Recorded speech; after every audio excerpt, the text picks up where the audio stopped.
All right, if we are live, and I believe we are, so welcome everybody here to part two of this AFC Sports Talk podcast on this Christmas and New Year's edition. I'm Alex Chris, and I am pleased to introduce to you my cousins Samuel Goodell and Ben Adams joining me here tonight to certainly discuss the state of the NFL playoff picture. And I believe, as we were talking just before, we had started the podcast, we're all tuning in to the overtime of the Denver Broncos and the Cincinnati Bengals. So certainly we'll be probably cheering both teams on as they look to finish it up in this one. But how are you guys doing tonight?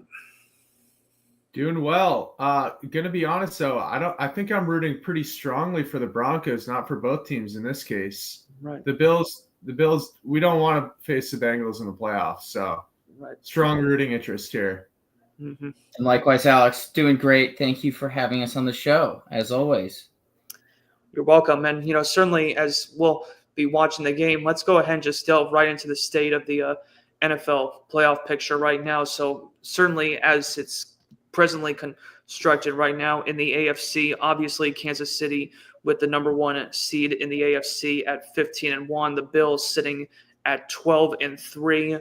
Baltimore at 11-5, currently sitting at number 3, and Houston at the number 4 seed at this moment. But certainly, as I discussed with my cousin Will Harris last night, we're going to go ahead and jump right into talking about some of the big storylines of the AFC this year. So we'll go ahead and actually start with the AFC East, and obviously I'll defer right to on the Buffalo Bills. And, certainly I'll say this, Sam and Ben, just I mentioned to Will last night that the thing that's impressed me the most this year about Josh Allen, I know that they made that midseason deal for Amari Cooper, but knowing that after Stephon Diggs had left, knowing that he's not really like force feeding the ball down the field that much, he's really kind of spreading it around to Shakir, Kincaid, Knox, and Matt Collins, and these guys, just like seeing that next level of his game, that reminds me of what he did in 2021.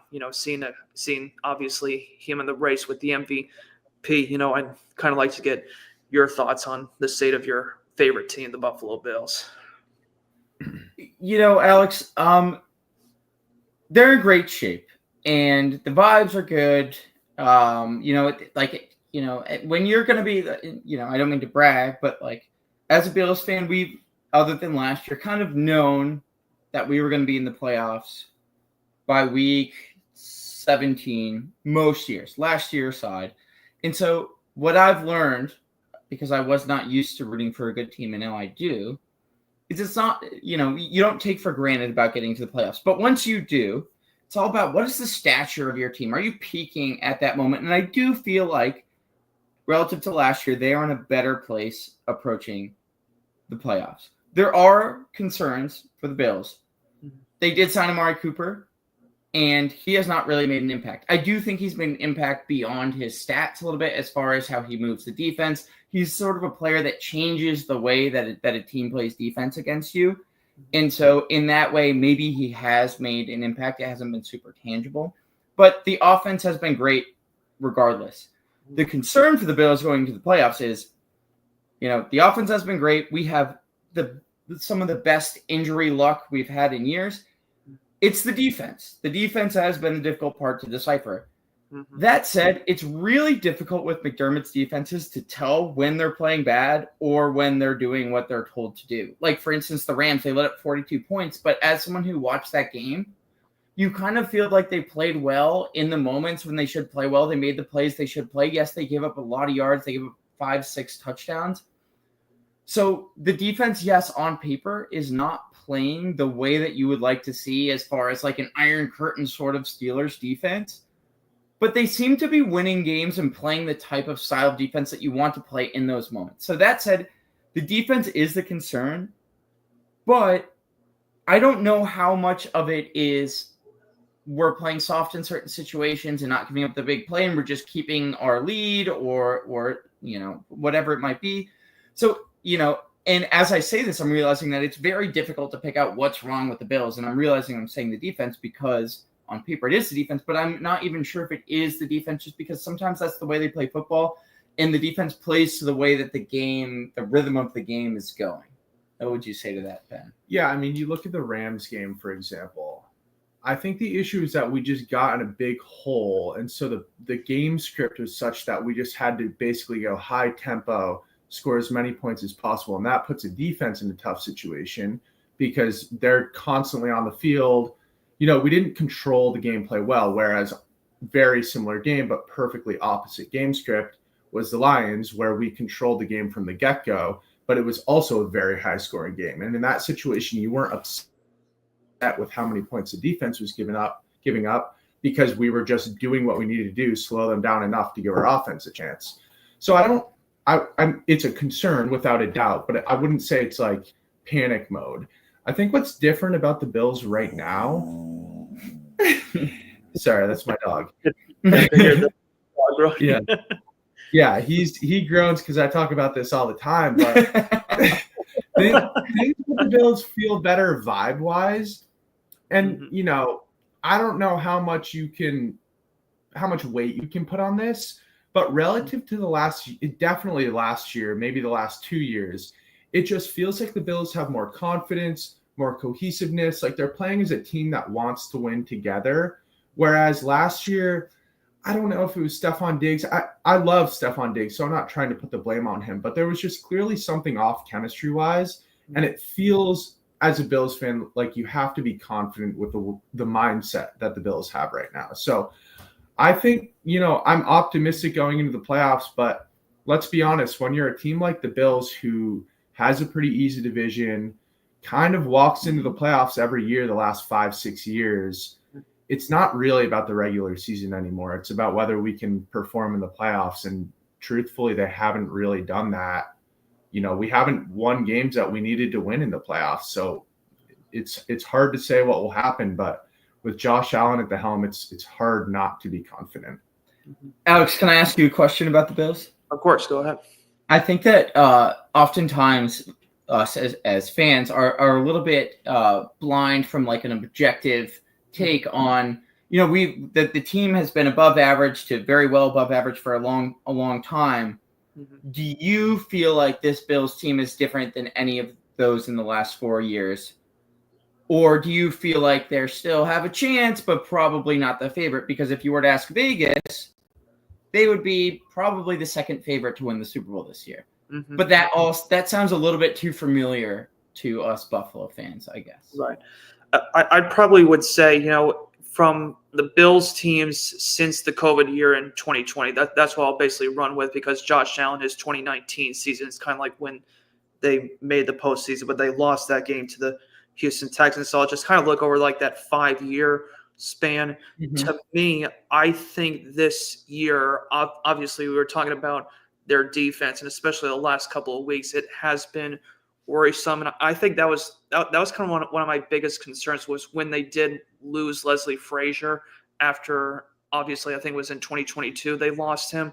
But I think, Sean McDermott, the defense is not, I think it's going to be the weak spot if someone is going to beat them, they run into the Chiefs. But I think the Chiefs not scoring 30 points this year, I think is a bit of a concern for me if you're a Chiefs fan going to see the Bills, because if you're going to get in a shootout with Josh Allen and it's going to be a 40-point game, I just don't think Kansas City has enough firepower to basically match Buffalo offensively if that's going to turn into that sort of game. But, I think, this team in particular, it wouldn't remind me so much of I would say the 2022 Bills when they lost to Cincinnati in the second round, but it does concern me. Their defense, I think, just, really losing some of the key guys that they had with Hyde and everybody else, leaving. I think that's the only thing I think that worries me. But I think Allen has turned his game to another level. Like I said, it's like from the year that he's had this year in 2024, it really reminds me of the year he had in 2021. And I completely agree with that. I think this is the closest thing. Personally, I think he surpassed it, but just eye test, because the stats has always been great. But I think that 2020 season that you keep referring to, he resembles it and maybe even exceeds a little bit that season that he had. But I will say, and there's something wild going on in this football game, Alex. Yeah. The defense eye test has always been uncomfortable for me this year as far as the Bills, but they've always graded out really well on paper. They're 10th in DVOA among defenses right now. They're a little bit worse against the pass, 12th and 6th against rushing.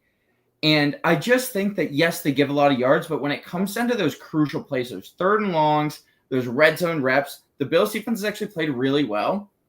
And in the games that they've been on national television, that's the areas where they haven't been as great as they have been. So I do think that the narrative surrounding the Bills defense is poor, but at the same time, the McDermott defense, when the defense plays bad, I don't freak out. When the offense plays bad, I do freak out. And that's because McDermott is a great defensive coach. And I just believe in the defense's ability to come alive when they need to. And I think the offense has sustained enough consistency this year where that's why I feel the most confident this year going into the postseason, that I always believe the offense will come alive when they need to.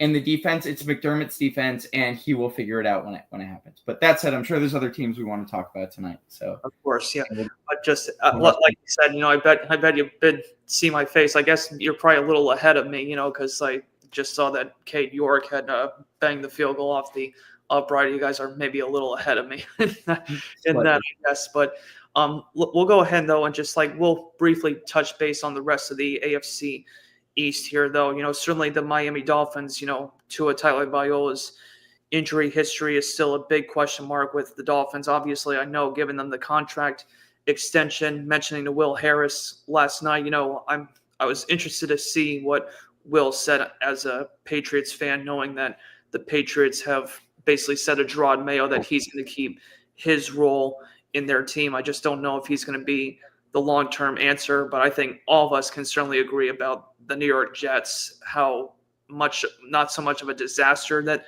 they have been, but just a comedy of errors, it seems, with the Jets. Why wouldn't you say disaster?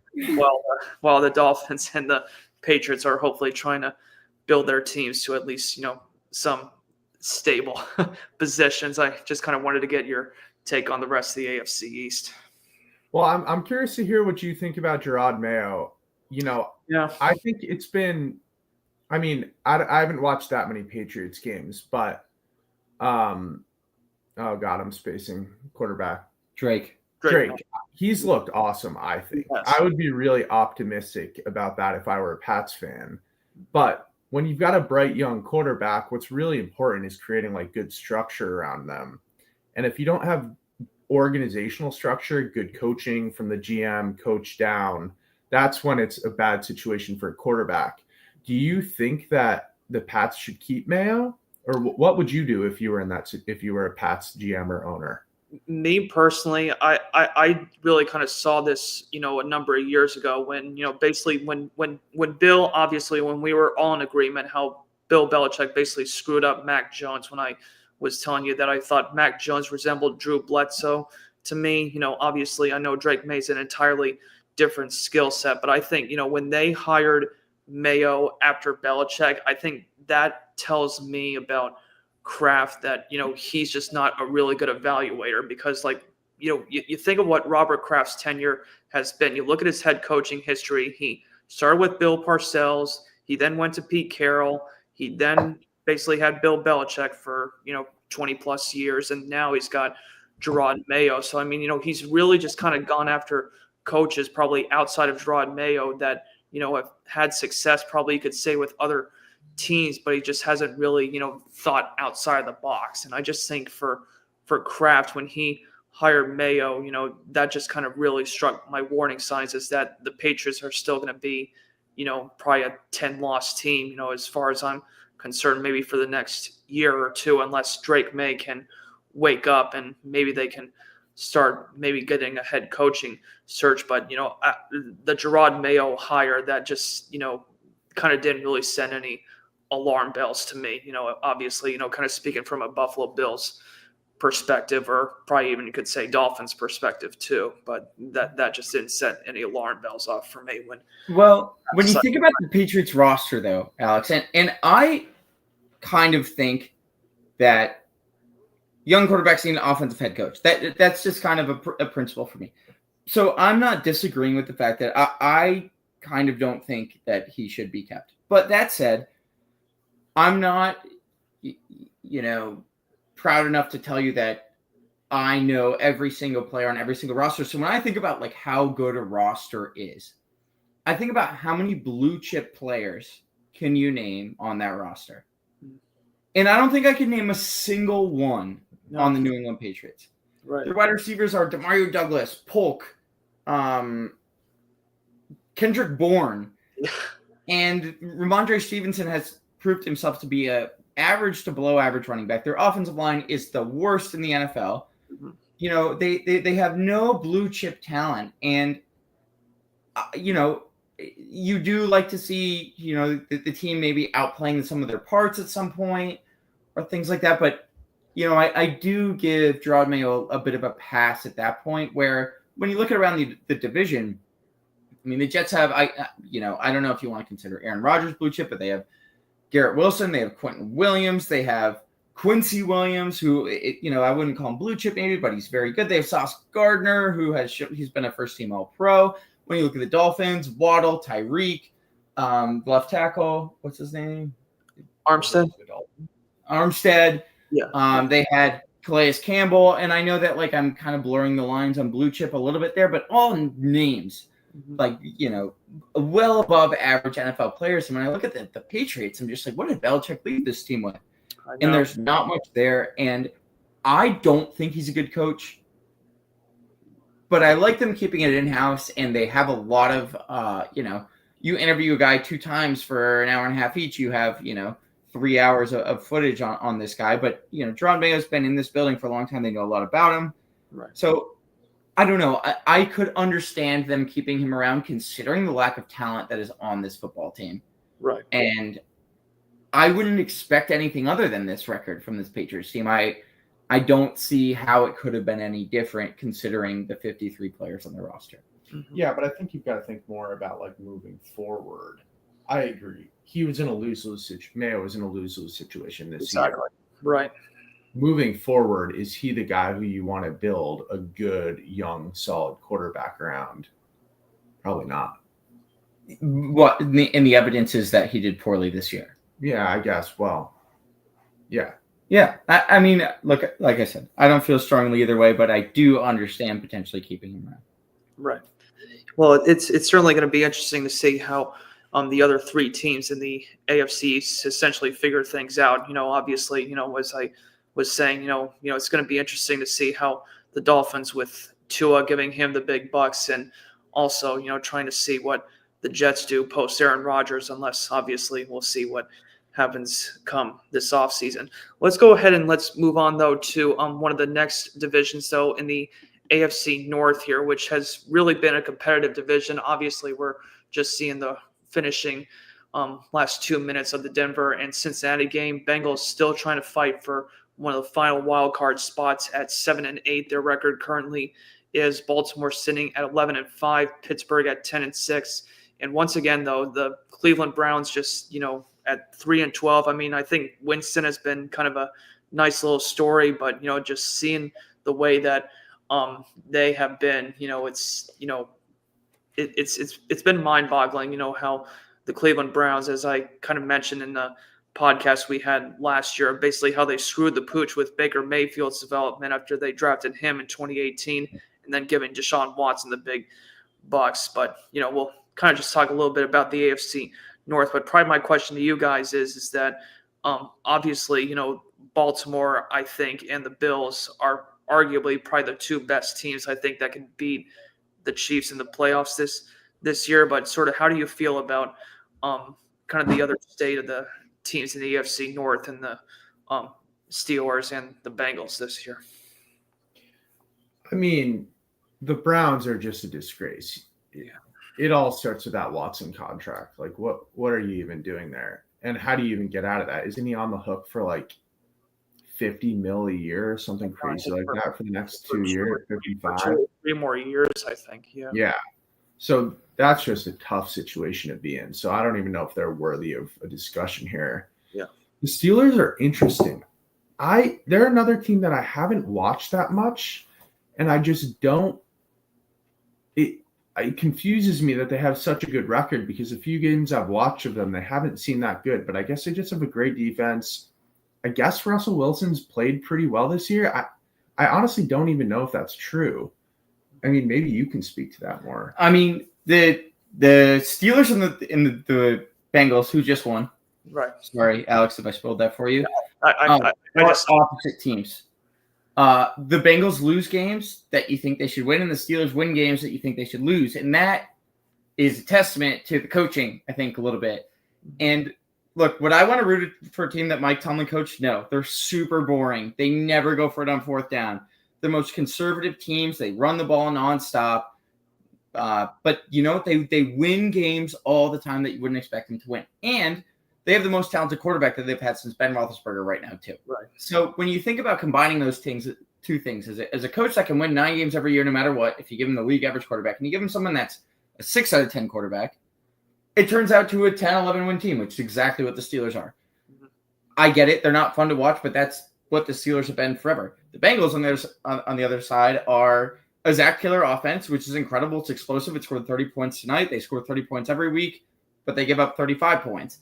And a lot of it is the defense. Tomlin's a better defensive coach than Zach Taylor is. But on the other hand, Tomlin is so good at managing games. He knows what the game's going to look like going in. He's going to do the thing that you don't want to do, but you know you have to do, where you punt it on 4th and 3 on your opponent's 48 or whatever it is. And everyone complains and says that's the most, weak punt of the week, blah, blah, blah. But he wins the game every week. Right. So he knows how to manage things like weather. He knows how to manage things like who's he playing? What's the game going to look like? And things like that. And it's really interesting. And that's something I love about football is so much of it is like, how's this game going to look? And visualizing before it happens. And the Bengals are very bad at that. They're very good at the X's and O's. They're very good about moving the ball. They're very good in the red. They're good at everything on offense, but they can't really picture like how's this game going to look. And Tomlin's very good at that. And it's interesting that you can have a brilliant mind and a great quarterback, and you're still worse record-wise than Russell Wilson and the lesser talented Steelers. And so, who would I want to play in the playoffs? I'd rather play the Steelers than the Bengals just because, I'm always like, I'd rather play the worst quarterback. But at the end of the day, maybe I should be thinking the opposite. Maybe the Bills do want to play the Bengals because they're a team that finds ways to lose every single game. Just like the Pats last week when they were up 14-0, we still felt confident because they were the Pats. And so the Steelers are really good at finding ways to win. The Bengals are really good at finding ways to lose. And they're just they're such opposites. I think it's very ironic almost that they're playing in the same division. And yeah, I mean, we saw it on, I guess, the offense on full display here. They did win this game that we're just watching right now. So it's a poor example at the moment. I think there were 0-6 in one-score games heading into this one. Right. So yeah, they basically almost blew this game too. Right. I don't know. I think that's a good point overall. But, I mean, ultimately, probably what it'll come down to, if I had to guess, is a Bills-Ravens divisional game. Yeah. Which I don't love. Obviously, after the Bills-Ravens crisis earlier in the season, not a great matchup, but, I don't know. Who really knows in the playoffs? The Bills have kind of had Lamar's number in the playoffs, whereas Burrow has, beat us pretty handily. Was that last year or a couple years ago? So, yeah. I don't know. I mean, I love how we just brought this back to the Bills. The AFC North. Yeah. Alex, who do you think is the best team in this division? In the AFC North, probably my best bet right now, I think, if I had to look probably just like from the top down, I really wouldn't say it's the Ravens. I would really say it's actually Cincinnati, I think, is the best team right now. I think, obviously, I think, obviously, Pittsburgh's defense is always good. That's granted. I mean, Baltimore's defense has definitely had a pushback this year, but I think Joe Burrow, what he has done this year, obviously, I know he had the poor start, but, I was telling Will last night, I think what's just really been unfair for me to see about with Joe Burrow, and I basically called this, when I was talking to Will about this last night, what they did to Carson Palmer and what they did to Andy Dalton, basically not giving them enough talent for them in order to win big. At least you have with Burrow. I mean, he basically got him to the Super Bowl, and then he got him to the AFC Championship game in 2022, and now it just seems like the future of Higgins is, up in the air. They just don't really have a really strong identity on defense right now. I just think Burrow has had to do way too much, and I just think I wouldn't. Well, then get him. What are you saying about the Bengals then? I'm sorry, but then you're kind of saying that the Bengals aren't great. But just like what I mean by that is like I think Burrow has had so much responsibility on his shoulders, and really I just put it on their owner Mike Brown and Duke Tobin. I don't really put it on Burrow. I just put it on Bengals management for not really figuring it out when they've had basically 3 Pro Bowl or All Pro quarterbacks ever since the turn of the century. Yeah, I mean it'll be interesting. I think we were looking at the playoff picture earlier. The Broncos play the Chiefs next week. Granted, the Chiefs will probably rest players, but still, you can't love that if you're a Broncos fan. But the Bengals still I think they need Jacksonville to beat someone pretty decent in the Colts. So not that great, but Jacksonville's been terrible. I mean, should we shift to the AFC South now? Sure, definitely. Not a great division, obviously. I think the Texans are – I mean, did you watch the game on Wednesday? I did. CJ Stroud just looks like a shell of himself from last year. I don't know what's going on with them. Well, his offensive line sucks right now. Yeah, they were terrible. But even when he was able to stand in the pocket, he was missing open throws. That's a team I would want to play in the playoffs for sure. Mm-hmm. But the rest of that division is not looking good. But the Colts are in the driver's seat right now. It's – just, can they take care of business in the next 2 weeks here? Willing to bail on Anthony Richardson, though? I am. I'm ready to bail on him. He should have just stayed in Florida as far as I'm concerned. What did McGee say? Yeah, what's Billy McGee say about Anthony? I've tried to text him. He hasn't really mentioned much, but I think, when he and I, when we were saying about Richardson at first, when he came out of Florida, I think, basically he didn't like him at first, but I mean, I just think Indianapolis just they've just kind of, wouldn't say have hit the self-destruct button, but they've just really gone by way of just really all the veteran quarterbacks ever since Andrew Luck. It's you've had Rivers, you've had Flacco, obviously you've tried it with Richardson now, but it's just ever since Andrew Luck left, it's just they have not been able to find someone to stick in that quarterback situation to lead them out of mediocrity, for crying out loud. So It's a quarterback league. It's tough if you can't find it. Can I ask you, Sam, though, your thoughts on Trevor Lawrence, though? Because I think both you and I were pretty much, set, I think, on seeing how his career has been so far in the NFL. I mean, Alex, you're asking me to take a victory lap? I guess so, yeah. Yeah, I mean, look, he's not the worst quarterback in the NFL, but for so long, when he came into the pedigree, he was the most NFL-ready quarterback since blah, blah, blah. Mm-hmm. And, when you watch him, yes, he throws some really good footballs. He really does. And is he the victim of an organization? Perhaps. But, you could have said that about Josh Allen, too. And he obviously broke out of that period of meh that the Bills were in forever. Right. I just think that it never crossed anyone's mind until this year that maybe he's just not that good. And we've seen it play out this year. He's always struggled. One thing about Trevor Lawrence is I feel like he's always limited. He's always questionable, and I don't mean to discount injuries. That could have played a role in all this. He had a really bad concussion this year too. He's had ankle issues throughout the year.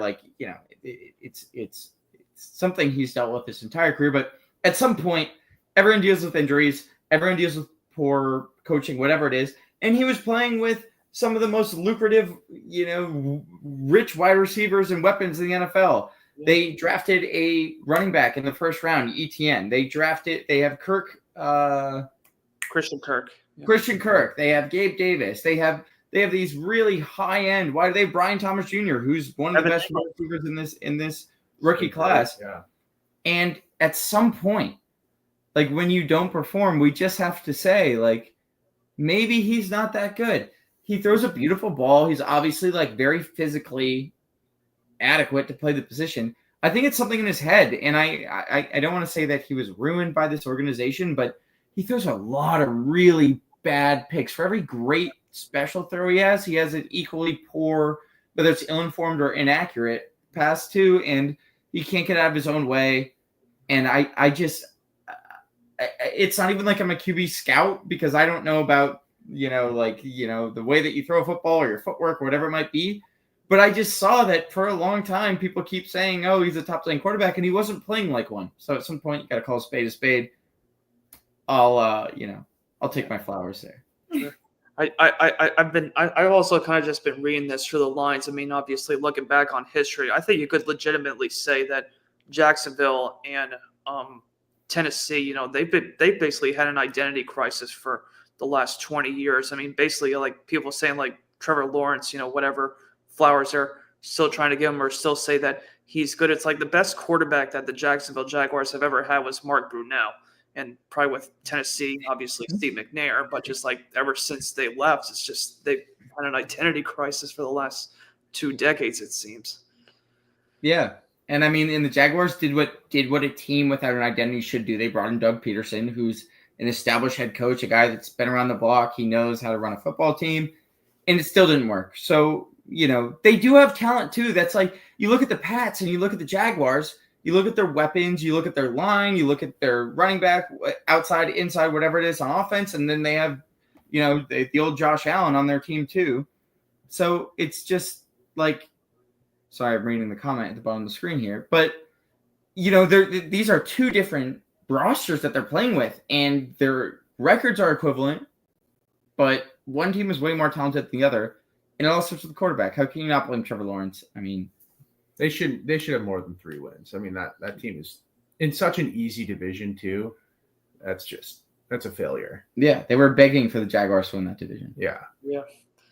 Well, certainly. We'll probably wrap up the AFC discussion. We'll switch to the NFC actually in just a quick sec here. But I guess my Uncle Bart had the question. I was saying, like, what are those commentator shirts and hats all about? I'll probably just say this really quick about the New York Mets right now. I had mentioned to Will last night. I'm not going to gloat about the Juan Soto signing of us getting him, but just I'm glad that at least someone other than the Dodgers got him, because if they had basically gotten him with Ohtani and Freddie Freeman and all those guys with the super team that the Dodgers have seemed to have the last couple of years, I would have easily cried foul. I mean, I wouldn't have minded if he had stayed with the Yankees, but certainly if he had gone somewhere else, I mean, I wouldn't have had any gripe about it. But it's nice to have him. I like that. Steve Cohen is spending the big bucks, and we're not the Fred Willapons anymore, the cheapskates that the Willapons put us through for all those. Exactly. Baseball's all about the owners. George Steinbrenner is probably turning over in his grave, don't you think? Yeah, Alex, I think you're allowed to gloat as a Mets fan. I just talked about how we don't even worry about making the playoffs anymore as a Bills fan. I think it's turning the page on the little brother big brother dynamic of the Yankees and the Mets. A little bit, yeah. But anyways, though, we'll go ahead and actually finish up with the AFC discussion with the AFC West quick. Obviously, we could probably just discuss as little of the Kansas City Chiefs as we want to here, but kind of discussing the state of the Denver Broncos and the Chargers right now. I had asked this question to Will the other night, and I thought this would be a unique one to ask you two. Between the Broncos and the way the Chargers are right now, which team do you kind of see probably going into the future? Probably you could just say the next 2 or 3 years of which one of those teams probably has the best potential of running the Chiefs down.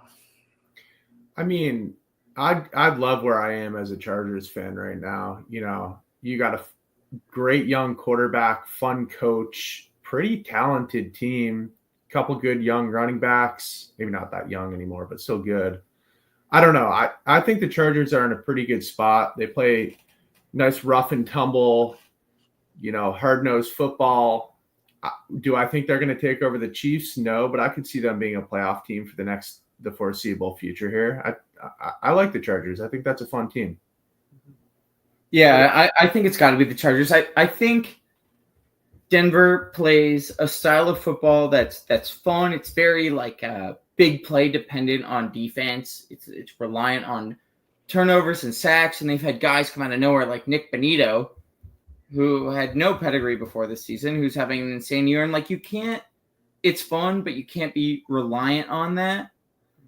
And I like Bo Nix. I think, he made he made a 67-yard throw today. Like, I'm about to go out and rip his his potential, but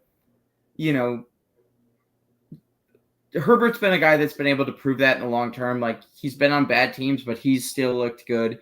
It's incredible to me that someone like Jim Harbaugh can come in and take essentially the same roster that they had last year and just add 6 wins. Like, that's incredible. And, it's a testament to how bad the previous coaching Staley was and him. But this team has been talented, is my point. And, taking guys like Ladd McConkey, like, you kind of look at that like, oh, he's just drafting the guys he played with in college, but he turns out to be great. Like, he turns out to be incredible. So I don't know. The Harbaughs have the bloodline for it. I think they obviously have the better quarterback. I don't think anyone would argue with that. And I would take the Chargers. I think that the Broncos are fun. I think that their defense is really opportunistic this year, and they've been able to keep them in a lot of games, and Bo Nix has made right plays at the right time, but it doesn't feel like a consistent way to win for the Broncos quite yet. So for me, I'll take the Chargers too. And the thing with Bo Nix is, like, tonight, for example, he had 2 chances to win the game in overtime, couldn't really do it. And I think this is kind of his thing in college, is he had these great, beautiful throws, great arm, very athletic, but just couldn't really pull it together and pull out the wins when he needed to, definitely at Auburn. It kind of feels the same. Like, I think he's fun. I think I'd be optimistic and excited if I were a Broncos fan, but would I rather have Herbert or Bo Nix? Obviously Herbert. I'm only saying this because I'm staring at him right now and it just struck me. Bo Nix's ceiling feels like Kyler Murray to me. Yeah. A guy that can go out and throw for 370 and 3 touchdowns and, run for 40 one day, but then can also just have these stinkers because he just feels so boom or bust to me. Like, he has this arm to make great plays, and maybe, who am I judging a guy after 1 year as a rookie? Things can change. We just talked about CJ Stroud and how he took a turn for the worse, but it just feels like to me, Herbert's ceiling is Josh Allen, and then Bo Nix's ceiling is Kyler Murray, which is not bad. Anyway, there's 18 teams that would take Kyler Murray as their quarterback right now, but he feels a little bit boom or busty to me, and I'd rather have Herbert and Harbaugh any day. We'll certainly be kind of discussing some of the quarterbacks that could probably be entering the free agency, and certainly seeing how the teams, as we certainly discussed about, like with the Titans. Who would you take, Alex? Who would you prefer? Say the question again. With the Chargers and the Broncos.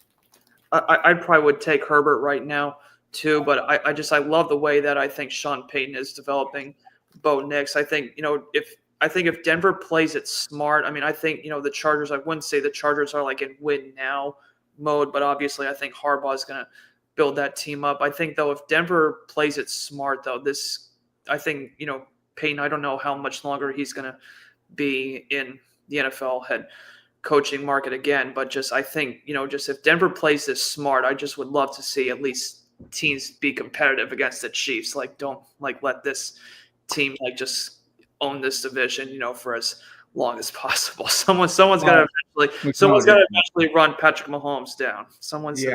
Do you remember last summer before the season started, we were talking about the best division in football, and we're all, at least I was like, oh, AFC West, how could you top that? And they all came out with a bunch of stinker seasons.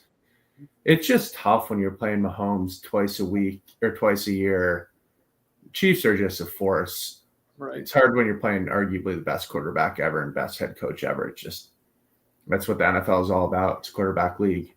Mm-hmm. All right, we'll go ahead and we'll actually switch gears to the NFC quick. I'm going to go ahead and actually probably eat some crow actually with the Giants right now. I know I talked about Brian Dable and Joe Shane, of plucking them from the Buffalo Bills last year. I know my dad and I have talked about this. I think the Giants, I think they need to keep Shane. I think Dable does deserve to go, but I think the reason why I say to my dad of keeping Shane and getting rid of Dable is simply because of this. You basically kept Jerry Reese like over 10 years when he basically, he had a few draft picks that were good, like Pierre-Paul, and, obviously you got Victor Cruz, who was undrafted and everything. But I think if you fire Shane after 3 years, I think that looks weak. I think I give Shane a chance to draft, whether they're going to be sold on Cam Ward or Shedeur Sanders, or if they decide to maybe just trade the pick to get some more draft capital in the 2025 NFL draft. I mean, that's the only reason I'm keeping Shane. I think Daboll's easily on the firing block for me in the state of the Giants right now. Well, it's funny. We were just talking about this actually, and Sam brought up a good point earlier. Like, a part of me feels like Daboll deserves to have his quarterback and get to go with it. He's an offensive mind. He obviously did great things with Josh Allen. But the one criticism that I don't think you can ignore is he just lost his team. Like, you watch the Giants off the field, right, and they just look like a train wreck. Like, Neighbors is saying stuff in the locker room. It just doesn't feel like he has control of that team in like one direct vision. He might be a great offensive mind, but I think it's hard to argue that he has what it takes as a head coach to orient a team the way Harbaugh, for example, can just get everyone to buy in, team first, like know what they need to do to win. And that's going to be tough to overcome. But at the same time, I don't know. Is this his second year with them? No, like his third. Third. Yeah. Well, I mean, he's had Daniel Jones. Like, well, this is the issue with this conundrum here is Daboll won a playoff game in his first year, right, as coach of the Giants. Yeah. And then you know what that means? That means that you need to franchise Saquon. And it means you need to sign Daniel Jones to the deal. Yeah. Because they went to the divisional round of the playoffs. Mm-hmm. And like he got screwed because they won that wild card game. Right. Yes, but McDermott took a terrible Bills team to the playoffs in his first year. Granted, I guess it's a definitely different situation because they drafted Josh Allen. Did they draft him the year after that? Yeah. Yes. Yeah. This Tyrod year. Yeah. So I guess this isn't a great point, but you can still be in a tough situation, but that's where it's almost like it's on Shane to make the right decisions. And maybe what they should have done is, even though it was like impossible for them not to re-sign Daniel Jones, maybe they had to realize like he's not the guy. You can't win a Super Bowl with a mid to below average quarterback anymore. Right. And maybe they just made the wrong decision with that. I think they did. Yeah. But that would be on Shane, Alex. Yeah. It would. Yeah. It's kind of rough how the conundrum is for the Giants right now. Trying to remain as positive as I can about it, but probably just trying to state the rest of the NFC East, though. Certainly I talked about Will about this last night. He and my cousin Clay, obviously my cousin Clay, a huge Washington Commanders fan. I was telling Will last night, what's crazy is that if Washington can run the table, win their last two games and finish 12-5, like that's going to be the most wins Washington has ever had since they won Super Bowl 26 when they had a 14-2 record. I think that year they've never had more than 10 wins in a season in quite some time. Dallas Cowboys, next year with the offseason, I mean, Dak Prescott and CeeDee Lamb are going to eat a big chunk, almost like 50% of their entire salary as part of their team next year. And then Philadelphia, I know we were just talking about Barkley. Trying not to say that he's a traitor, but just knowing that he's going to probably get somewhere close to 2,000 rushing yards this year is insane. And obviously, I know with them trying to chase down the Detroit Lions and Minnesota Vikings right now to see who's going to earn the number one seed in the NFC playoffs. I'll kind of just leave it to you for the rest of the NFC East discussion if you have anything. Yeah, I mean, if I were a Commanders fan, I'd be pumped. Daniels has looked great. It's just a fun – they've been so bad for so long. It's fun that they're finally relevant, having a good year. Dan Quinn's, done a pretty good job with this team, I would say. But it's tough. The Eagles are just so loaded. Speaking of coaches, I'm curious, Alex, what you think of Sirianni. Talk about someone who feels like he just doesn't quite have command. Like, I keep bringing it back to the Bills, but McDermott, some of these coaches who have had great success over the last 5 years so clearly have command of their team and have a vision for what they want and are professional off the field.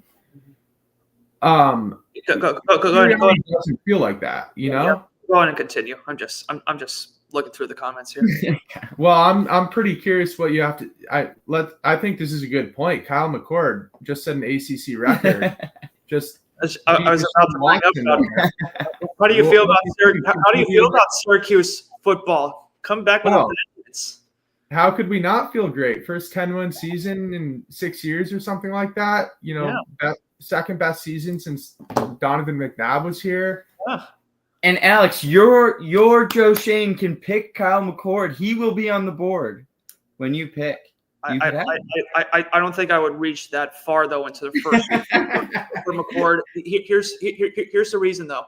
I think obviously, you know, the draft boards are probably going to say that McCord is not gonna you know, obviously he's not going to be like, you know, for Mel Kiper and all the other draft geniuses, you know, like with the draft boards and everything. I mean, they'll probably rank him low, but I think, you know, someone needs to, you know, obviously we were just talking about this with Bo Nix. I mean, you know, someone kind of brought this up the other day when I was looking through this. I don't know if it's kind of like a boom or bust mentality with college quarterbacks, the state of what we're seeing with college football to the pros. But if you take a chance on a guy that, you know, has had like 40 or 50 college starts, as like Brock Purdy did at Iowa State, Bo Nix obviously at Auburn and Oregon. Obviously, I know, you know, McCord, obviously he was at Ohio State, but now obviously he is at Syracuse. I just don't know how much of a boom or bust that is. Rather to take a guy who's had numerous college starts and has that experience, or do you take a guy who's really kind of a raw talent, kind of like what you guys did with Josh Allen, drafting him out of Wyoming, even though I know he had a pretty good starts though with Wyoming, but obviously he was a raw talent coming out of. I mean, who do you want though? Who would you pick? To be honest, I probably would stay away from Shadur. I would probably say either draft Cam Ward number 1, or maybe just get draft capital. Maybe you can get McCord in the 2nd or 3rd round, or maybe another quarterback will pop up that I can look into. But you know, that's the way I view the Giants using the number 1 pick right now. At some point, you got to take a quarterback. That's the way. There's always going to be something that's like, oh, well, I don't like that he can't run. I don't like his off field, or I don't like his height or his hand size or whatever it is. That's what the Giants have been doing too long. Yeah. Alex, right now, would you tell me that you wish the Giants got Bo Nix? Like, maybe because they got Neighbors and he ended up so good, but like, you kind of do wish that the Giants got Bo Nix. Like, you know, even you can't really say J.J. McCarthy because you don't really know yet, and Penix has played 1 game. But think about the guys that were taken immediately after him. It's like, I'm always kind of surprised that the first 8 picks of the NFL draft aren't all quarterbacks. Because at the end of the day, if a guy ends up good, that's a great pick. Yeah. And it doesn't matter if you have Neighbors, and it doesn't matter if you have Ed Oliver, it doesn't matter if you have, you know, who's the first overall pick for the Texans? Will Anderson. Yeah. Like, who cares about Will Anderson if you got, you know, the Commanders guy, Jalen Daniels, Jaden Daniels, whoever it is. Like, at the end of the day, like, if I were the Giants, and I might regret this in a minute, but I think I'd rather have Bo Nix than Neighbors right now. And Neighbors is incredible. I'm not taking it away from Neighbors. He is incredible. But you got to just take the guy. Like, I would take Ward or Shadur. Like, if they have the first pick, take Ward. If they have the 2nd pick, take Shadur, or either or. Because at some point, you got to take a guy because someone's going to be good, and you don't want to be the guy that didn't take him. Yeah, so. I think you know, Bart's just rubbing it into me right now with Ryan Hassib and Tommy DeVito right now. But those guys, Tommy DeVito, it's also not Tony DeVito too. It's not Tommy DeVito, right? But like Nassib, I think went 3rd, 4th round. Yeah. Like, and DeVito, I don't know he was if he was undrafted. drafted. Yeah, undrafted. But my point is that the early guys, like, half of them are going to be good. It's a crapshoot. It's a crapshoot. So try one because it might work out. And, you know, you're the Broncos, and, you know, we just lost a game. We should have won. We're criticizing. But, like, Bo Nix would be a great guy to have on your team right now if you're a struggling football team. To be honest, I mean, like when they did draft Neighbors in the draft, obviously I kind of love the return that they got for him. I know he's had a great year, obviously, with kind of trying to track down the receiving record. But I just think, I really wanted Shane to probably go after a quarterback. I know people were saying like they would probably maybe gone after McCarthy or, I mean, I will say this right now. I really wanted them to even probably go after Penix. I wouldn't have cared if they drafted Penix at number 6 because I saw him at the University of Washington and I could see that he was the real deal. I don't know what he's going to do in Atlanta now, but I just think, if they had drafted Penix or if they had drafted a quarterback, I think it would have been a better pick in the long term just because, they just would have been able to eat at least, of Daniel Jones. But obviously that's the mistake on Shane, giving Daniel Jones the 4 years, but then just absolutely flat out releasing him. And now he's on the Minnesota Vikings practice squad. I just think, the Giants, they've kind of had the remnants from the Dave Gettleman drafts and everything. They just really have not been able to just like kind of wipe the cupboard entirely clean and just like start fresh. It just hasn't really kind of been that way for the Giants in a while, and that's really what they really should try and do. So. And Alex, I'm not trying to rip on the Giants, but guess what? Now you have Neighbors for 4 years. At the end of his 4th year, he's going to say, "I need a new contract." Right. And then when are you going to get your quarterback to take advantage of Neighbors? And he's not going to be good till his 2nd or 3rd year. Like Bo Nix is not a top quarterback now, but he might be in a couple of years. He might be a top 12 guy, whatever it is. Mm-hmm. And it's just like they're doing it out of order. And you know what the Chargers did? They took a left tackle. They took Joe Alt. I think he's actually right. He might be playing right tackle for the Chargers. So. But you know why they can do that? Because they have a quarterback. Right.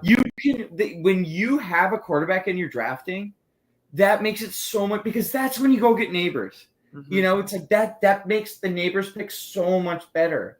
But when you're drafting Neighbors as the Giants, it's kind of like, you're getting the bell for your bike without the bike. It doesn't make sense. It's out of order. And like the Joe Alt pick is so great for the Chargers because they have this great quarterback already. But it's just, you need to go get that quarterback and you need to keep taking shots at risky picks till you get them. Mm-hmm. Because then you're just going to keep drafting these DNs that are really good that it doesn't matter at all. It's like the Myles Garrett's. It's like, would you rather have Myles Garrett or Bo Nix? Like, probably Bo Nix. You know what I mean? It's just, it's this like the weight of the quarterback is so heavy in the NFL. Mm-hmm. And once you have one, you're have, and when you don't, you're have not. So, Alex, sticking on the topic of the 2024 draft and the NFC, what do you think of Caleb Williams and the Bears?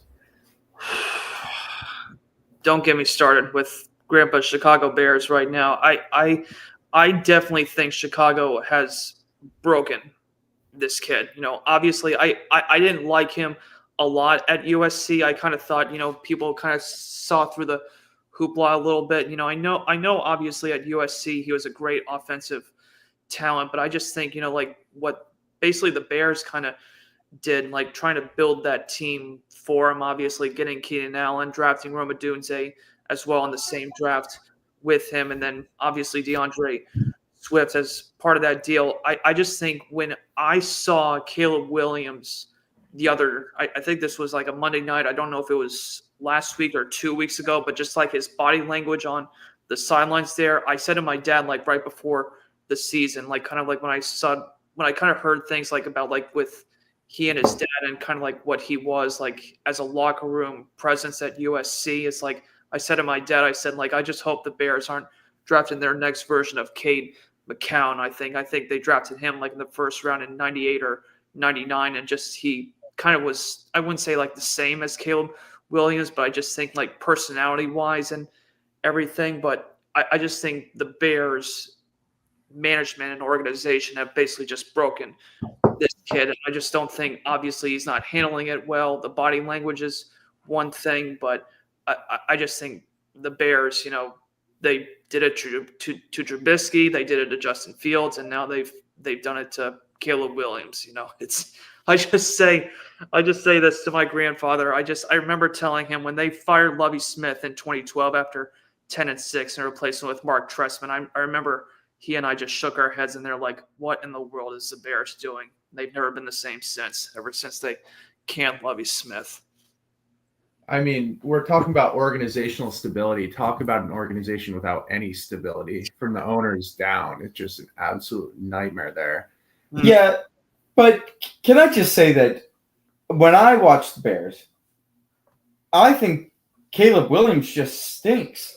I mean, I can appreciate a organization ruining a player, but at the same time, when I watch Caleb Williams, I'm like, he's only good when he's rolling out to his left and throwing on the run. He cannot sit in the pocket, read a defense, and make a throw. Like, yes, but let me cut you off there because Josh Allen, you could arguably say his rookie year, he was just like, he had no idea what was going on. It was too much. He just wasn't ready to absorb it.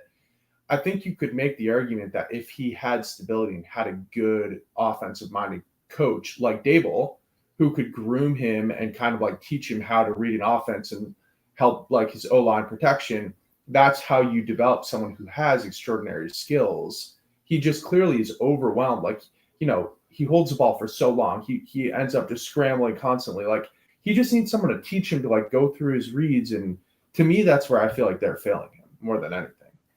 I think that he is literally the most inaccurate quarterback of this decade, even when he's throwing from a clean pocket.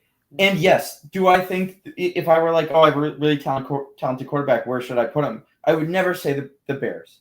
No. But at the same time, when I watch this guy play football, he misses throws all the time. He sits in the pocket. He either gets scared and throws the ball right away, or he holds on to the ball for way too long. I think he holds on to the ball for the longest of any quarterback in the NFL this year.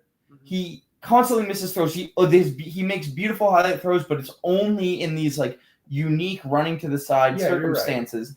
And I just think, yes, I don't think he's been given the support system he needs. But when I watch him play football, I'm also like, this guy isn't good.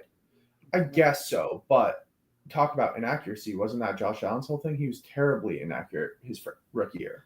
Yeah, but at least he was throwing the ball to the right places in the wrong spots. And like, yeah, I mean, I don't think that we're realizing how bad he's been this year. Yeah. He is worse than Josh was his rookie year. He was almost in disguise too when you think about it. I mean, I know I was reading this about media about with the what was it, like the longest pass attempts without an interception. You could tell almost like he was probably almost being like what Russell Wilson was in his last year in Denver. Like he was not forcing the football, or he's not basically giving his teammates a chance. I mean, like when he had that, obviously the pass attempts without the interception, but obviously he threw an interception in his last game. But I think, he's playing scared, or obviously I know like we were just talking about the support system, but I just think, like both things can be true. Williams stinks, and obviously the Bears, as an organization, just have fallen on their faces again. But isn't that surprising that he stinks? That's surprising. To watch what he did. He won a Heisman his junior year. Right. Yeah, I agree. It's not as big a story as I feel like. Yeah. I don't think he should have gotten the Heisman that year that he got it. I thought that should have been Michael Penix, actually, who got the Heisman. I didn't want Williams getting it. Yeah, he played at USC. Big market. Yeah. Oh, well. Speaking of Penix, what do you think of the quarterback change in Atlanta? That's interesting. I know, obviously, just another big bucks that failed him with the Kirk Cousins deal with Atlanta. But, I said this like when they drafted Bijan Robinson and everything. I know like they had like that Tyler Algier as well in the backfield. They should have just ran those guys to death, under Kirk Cousins. I mean, they were 6-2 at one point, and now they're sitting at what, like just like at 8-7 right now with Penix. But just like, I'm just like saying to Penix, I mean, you got the weapons. You got London, you got Pitts, you got two really good running backs on your team. I mean, if he can run the table and win the last two games. And, I told you guys already, I mean, I loved him at the University of Washington when he finally got healthy, because at Indiana, he got hurt every single year before he transferred. But, I liked him a lot. I, don't know really how the upside's going to be. I mean, because hasn't made the playoffs since 2017. So I just don't know really how far they can go this year. But I just, hope that at least, with Raheem Morris and the rest of that staff, hopefully they can maximize what Penix State at Washington, and hopefully he's going to turn into a pretty good quarterback. That's what I'm hoping for. I don't know. Personally, I'm kind of rooting for Baker to win that division. I love Baker. Me too. Yeah. Hard not to love him. Mm-hmm. I think they're in decent shape. I forget who they play to finish the year, but they've got it. Let's see. They have Carolina this week, so that should be a win, and then New Orleans. I think it should be. Bryce Young. I mean, he's been better. He's played better. He has been better. Yeah. What's the temperature take in North Carolina right now on the Panthers? Just get rid of Tepper as the owner, and everything will be fine. I was going to say, just corny. Did you guys remember reading the article that when he was a visitor at the Jaguar Stadium, he threw out a fan himself at the game? Didn't he throw some popcorn on some people at that game? What are you doing, man?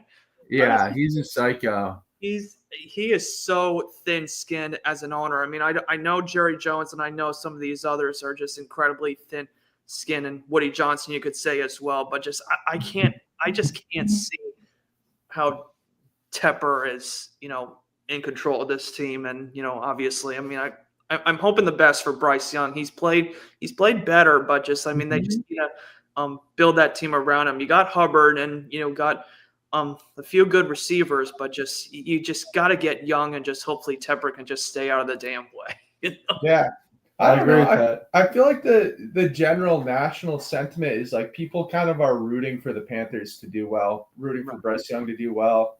They've got some kind of fun, charismatic receivers.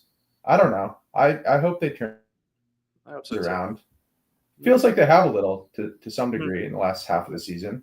They definitely have. Yeah. They've been playing so much better. I mean, when you go into next season, are you at all thinking Bryce Young might not be it? No, I think you got to ride him. So yeah. But not only you gotta, you should. Yeah, you should. Yeah, he's been great. I mean, this is like the ideal second half of the season for the Panthers. It just stinks they didn't do this last year because they traded their pick last year, so now they don't get the pick that they should have had. But it's just foolish. But yeah. Another what about Alex? Yeah, another question here from Uncle Bart about Bill Belichick coming to Chapel. Yeah. To be honest, I think it was a really interesting hire. I wouldn't say perhaps great, because I think this is the one caveat I think I have about Bill Belichick, coming to Chapel Hill. I understand that it just kind of seems like we're seeing, like either former NFL coaches who either, obviously have either, like had their chances there, but you're kind of seeing like players like Eddie George and some of the others like going to like Division I FCS programs. I just think with Belichick coming to Chapel Hill, he said like, I don't know like how long he's going to be the coach. First of all, I don't know if this is going to be like a 2 or a 3 year thing, and then he's going to hand it off to his son Steve, who was the University of Washington defensive coordinator this last year. Certainly I hope that Chapel Hill does turn it around. What's kind of interesting, actually, I'm going to probably go to this game, is that Chapel Hill will actually play UNC Charlotte next year, I think, at Jerry Richardson Stadium. So it would be nice. Really?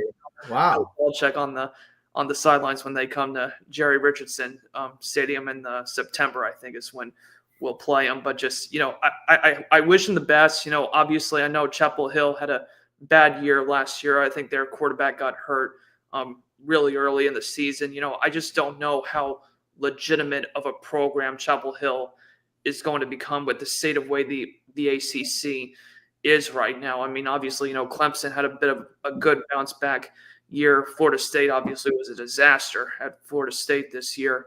And, you can obviously also say the other ACC powerhouses, even with SMU being the surprise after they transferred from our conference, the American Athletic, to there. So, I mean, I wish them the best, but let's not forget Bill Belichick's got a game in the Carrier Dome next year. Yeah, that's right. Against Syracuse. Yeah.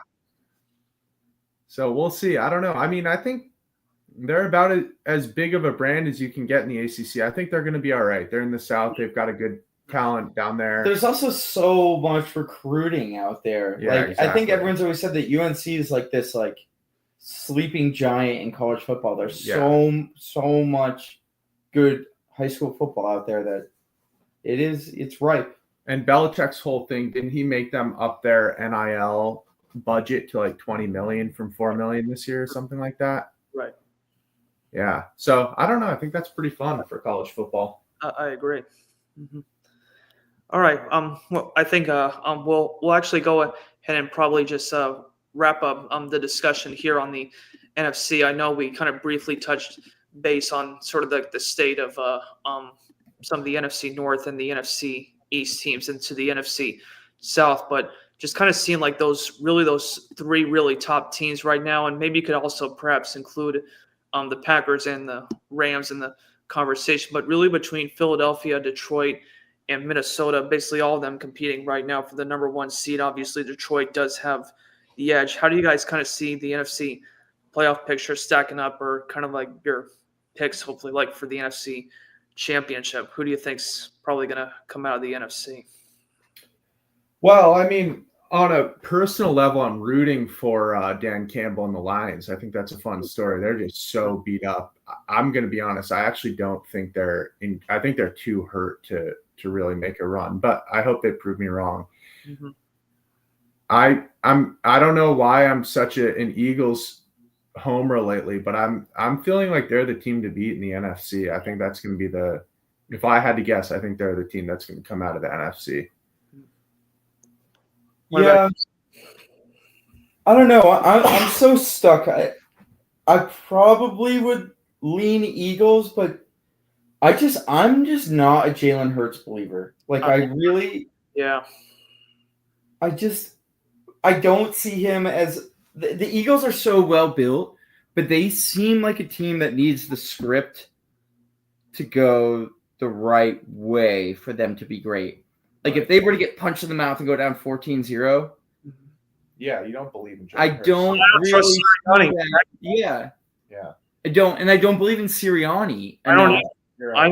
No. To be able to adapt. Like I do think I cannot sit here and say that Sirianni's not a great coach. Like he is a good coach. Yeah. But I don't know that when the game doesn't go his way, that he's going to be able to adapt and make the changes that are necessary to do that. Right. And there's not many the coaches that will. I do see Campbell as a guy that could do that, but I do agree with Ben. I think they're super beat up.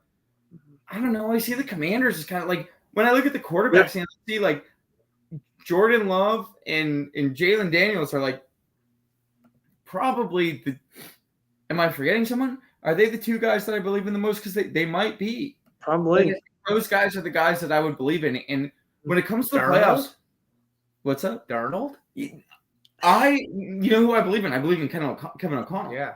But Yeah. when I think about the playoffs and you think about like these moments that like define the season, because you can win 9 games in a row or whatever the Eagles did, and you can run Saquon Barkley and chase all these records, but at the end of the day, you might have a 3rd and 14 with 6 minutes left, and you're on your own 20-yard line, and you're down by 8. And it's like, who do you want then?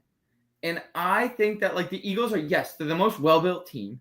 And if things go their way, they're going to be like, if the game script goes the right way, they'll win. But that's not how the playoffs go. And I really see like, like teams like the Commanders, like they've proven that down late, they can go and win a game. When the game's in the limbo, and maybe they're on the lesser side of it, they can go and win the game. And I believe in Jordan Love. Like Jordan Love does the same thing. He has crazy throws. He has that big play, that big time throw stat that that Pro Football Focus has, or whatever it is. And it's just I kind of believe in those teams a little bit more than the Eagles. Okay, let me go with a kind of a wild card suggestion here. You're talking about like the guys that you trust in the big moment. Mm-hmm. What about Stafford and McVay? I know that the Rams haven't necessarily had the best year, and I'm not suggesting they'll win the NFC, but they could be a sneaky sleeper to go on a little playoff run. And if there's any quarterback I would trust, it's Stafford. He's got great wide receivers. McVay's a genius. They've already won a Super Bowl. Mm-hmm. I wouldn't be surprised to see them go on a little run, honestly. Yeah. I agree with that. Yeah, I do too. I think probably my one concern, though, I think about McVay and Stafford is like, I just don't know how much longer that's going to be. I mean, obviously I know like the playoffs are just coming up. But I think, Stafford's age is, a bit of a concern for me. I know Cooper Kupp and Puka Nacua are incredible talents, obviously on the receiving core, but I just certainly think, if I had to pick my NFC championship pick right now, I'd probably say, probably Philadelphia and Minnesota, because just, like we were just talking about, Detroit, I think is too banged up. I don't think the Rams can, maybe win 3 in a row, obviously probably 2 on the road, obviously, but I just think they'll get at least one home game, probably, to be fair. I feel like the script is kind of set up for them to go on a little run here. They'll probably win the NFC West. Mm-hmm. I don't know. I could see it. The Rams have had some real clunkers, though. They've had a few games where they haven't, but all you need to do is string together 4 games, 3 games. Yeah. Mm-hmm. I mean, I do agree with that idea. And I like the idea of, I think quarterbacks win the playoffs. I think that's how it goes. And I think that's why the Steelers win 9 games every year and make the playoffs and lose without Ben Roethlisberger. But I don't know. I don't believe in the Rams defense at all. I don't think you need to have a good defense to win the playoffs. But I think you need to have a defense that makes a play every once in a while. And I really don't see them as a team that makes a play every once in a while. And I don't know. I do love Stafford, though. I'm struggling with this idea right now because Stafford, I watched that Rams game with the Bills, and he looks like the best quarterback I'd ever seen in my life. Yeah. And he's still capable of that. And that's what's special about the Rams is they're kind of like the Bengals is you might just see the best thing you've ever seen in terms of throwing the football all season, any given game. Which is scary. Is that they have McVay, who is a great coach. Right. I would give the Rams 2x the chances of winning the Super Bowl as the Steelers, despite the Steelers having a much better record, because of that explosiveness and their ability to be great. Where I don't think the Steelers' offense has ever been great. Yeah. Mm-hmm. Yeah, I think that's fair. Sure. All right. Well, I think that probably will maybe probably wrap this up with the NFC talk, but probably I'm just gonna probably just open the floor up if there was probably anything else you guys wanted to discuss before we probably maybe just start to wrap this up. I have something, Alex. Mm-hmm. What do you think of the dynamic kickoff? Say the question again. The dynamic kickoff. You're just talking about the new kickoff rules this year, mm-hmm. right? To be honest, I kind of have my doubts about it. I know obviously it's, just, I don't know if it's probably not going to be the experiment anymore. They're probably going to phase this in. But I think what was unique to me about it at first is when the ball is kicked off, both sides can't move until, the player catches it and decides to either run forward, or most of the time it's always just a fair catch or just blast it out of the end zone. And I think that's what my dad and I were saying as well, during the preseason, that's just going to entice kickers. I think if you're concerned about, the kick returners, but it's who's the best kick returner in the NFL anymore? It's kick return and punt return touchdowns. You just don't really see it that much. But I just think it just entices, for players to probably just not get hurt. I mean, it's obviously, I think it's kind of unique, kind of you could sense it's the bigger trench drills. It's you just have one-on-one against,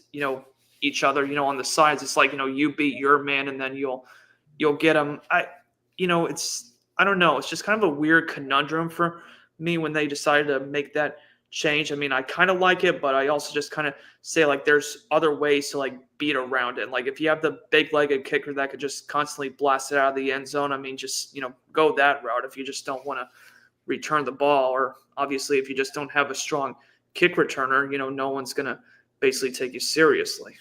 Mm-hmm. I don't hate it per se. I do think the onside kick's a huge issue because it almost makes it impossible for a team to be down late in the game. And if you've got to rely on an onside kick, what's the percentage? Do you guys want to guess what the onside kick percentage is this year? Less than 1%. Yeah, that'd be my guess too. 7%. But there's only been it can't be less. There hasn't been 100. That's pretty high. Okay. No, it's not. Well, it's higher than I would have guessed. What was it before? I don't know. I can look it up. But I do know. Here's a stat I do know. Prior to this rule, the surprise onside kick Yeah, that's what I'm saying. was over 60% success rate. Yeah. But I would guess that the onside kick rate, when it was expected in previous years, was around 17 or 18%. Yeah. And it's less than half of that. They need to fix that because that's kind of a key component of entertainment. Yes. In my No, opinion. I agree. Yeah. But I hate the idea of doing the 4th and 15 because then it's just going to be all pass interferences. Yeah, I agree. That's not the solution. Yeah. They've got to figure out some tweak. I don't hate the rule. I actually feel like there's room for there to be more creativity than there has been, both as the kicking team and the receiving team. And maybe teams just haven't quite figured that out. So I don't necessarily hate the normal kickoff. I just think that that's a huge flaw with the new kickoff. And it'll come to play in the playoffs. Do you have the stat, Alex? Yeah, I was going to say, just it's not so much like a percentage. It just says there haven't been more than 3 recoveries on onside kicks in a season since 2021. So wow, that's just how obsolete the success is. Huh. Yeah, I don't know. I think that'd make the game more exciting if they could figure that out. Mm-hmm. You think back, like when you were talking about like the surprise onside, that reminded me of like when the Saints did that in that Super Bowl they won against Indianapolis after halftime when they came out. Yeah, it's like one of the most famous Super Bowl plays ever. That was awesome. And then the lights went out. Yeah. Yeah, that was in 2013. Yeah, the Ravens and 49ers when that Harbaugh Bowl. Yeah. Yes. Yeah. Right. Well, I was going to say, any other questions or kind of anything else in the other sports leagues that kind of piqued your interest recently? I mean, outside of Kyle McCord establishing himself as probably the top college quarterback, I don't know if I have anything else to add. You got anything, Sam? No, Alex, I think we covered it. I really enjoyed, as always, talking football with you. Mm-hmm. Your bright football mind and nothing else I like more than talking about football with my friends. So for sure. Thank you so much for having us. Yeah. I really appreciate it. You're welcome. And, obviously, I think this might actually go ahead and wrap this up here for us tonight here on this AFC Sport Talk podcast Christmas and New Year special. Thank you for tuning in to both parts here. I will be posting both parts on my Facebook page as well as you can also see on my YouTube channel. I'm really kind of hoping to grow this podcast as the 2025 year is just right around the corner. Obviously, the panelists keep on growing with all my cousins interested in sports. And, it's always great to have the insight and the conversations we always have. So this is Alex Christ, Sam Goodell, and Ben Adams signing off here on AFC's Sport Talk podcast, Christmas and New Year's edition. Have a great rest of your Christmas holiday and have a happy New Year. Have a good night. Merry Christmas, everyone. See ya. Good night.